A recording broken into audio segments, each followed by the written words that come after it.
Hello, welcome back to my YouTube channel. My name is Ujako. You can call me Vicky. In this video, I'm going to be showing you three hair tools that I purchased and I find them to be very useful. And I recommend for you to have it in your collection if you take care of your hair yourself. The first thing is a shield.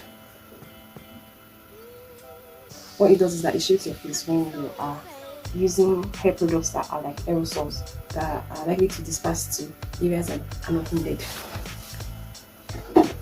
Just imagine, okay, you finish making up and then you need to spray this on your hair and then it ends up spilling all over your face.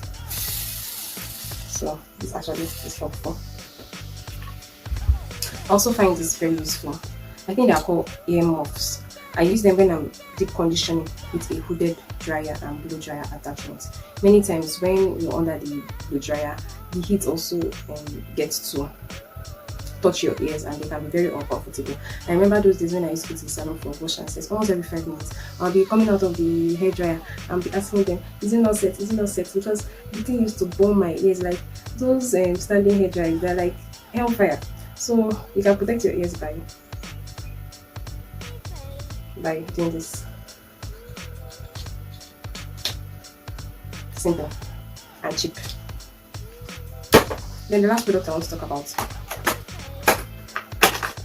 is this V-brush. Well, I wouldn't recommend this exact type, but for your information, in case you're not aware, something like this exists, and you can see it's shaped like a flat iron, and what it does is that it makes the comb chase method very simple. You just grab your hair and then you just slide it down the same way you would when you're using your flat iron.